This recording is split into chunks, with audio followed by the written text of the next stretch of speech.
Hi friends, సాధారణంగా అగ్నిపర్వతం అనగానే మనకు ఎర్రగా మండుతున్న లావా గుర్తుకు వస్తుంది. కానీ ఇండోనేషియాలోని ఒక అగ్నిపర్వతం దగ్గర మాత్రం రాత్రి వేళల్లో లావా నీలం రంగులో ప్రకాశిస్తుంది. చూడటానికి సైన్స్ ఫిక్షన్ సినిమా లాగా అనిపించే ఈ బ్లూ లావా వెనుక ఉన్న శాస్త్రీయ కారణాలను ఈ ప్రత్యేక కథనంలో తెలుసుకుందాం.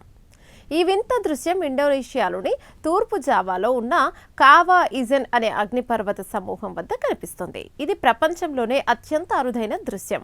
పగలు సాధారణంగా కనిపించే ఈ అగ్నిపర్వతం రాత్రి కాగానే నీలిరంగు కాంతితో వెలిగిపోతుంది.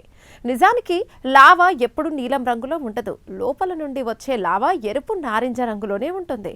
కానీ ఈ అగ్నిపర్వతం నుండి భారీ మొత్తంలో సల్ఫ్యూరిక్ వాయువులు విడుదలవుతాయి. ఈ వాయువులు గాలిలోని ఆక్సిజన్తో కలిసి మండిన నీలం రంగు జ్వాలలు వస్తాయి. ఇక్కడి ఉష్ణోగ్రతలు 600 డిగ్రీల సెల్సియస్ దాటినప్పుడు సల్ఫర్ వాయువులు అత్యంత వేగంగా మండుతాయి. ఆ మంటలు ద్రవ రూపంలో ఉన్న సల్ఫర్తో కలిసి కిందకు ప్రవహిస్తున్నప్పుడు అది నీలం రంగులో ప్రవహిస్తున్న లావా లాగా కనిపిస్తుంది. అంటే ఇది లావా రంగు కాదు, మండుతున్న సల్ఫర్ రంగు మాత్రమే. ఈ అగ్నిపర్వతం శిఖరం పైన ప్రపంచంలోనే అతిపెద్ద అసిడిక్ క్రేటర్ లేక్ ఉంది.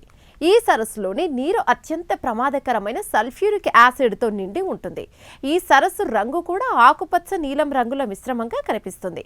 ఇది ఇక్కడి వింతైన వాతావరణానికి మరింత అందాన్ని ఇస్తుంది.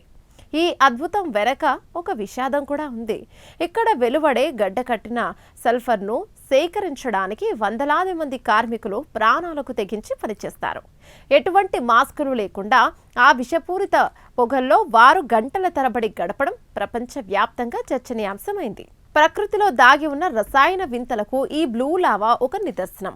పర్యాటకులను ఆకర్షించే ఈ నీలి కాంతి వెనుక ఒక భయంకరమైన వేడి విషపూరిత వాయువులు దాగి ఉన్నాయి. ప్రకృతి అందం ఎంత ప్రమాదకరంగా ఉంటుందో చెప్పడానికి ఇండోనేషియాలోని ఈ అగ్నిపర్వతమే ఒక ఉదాహరణ.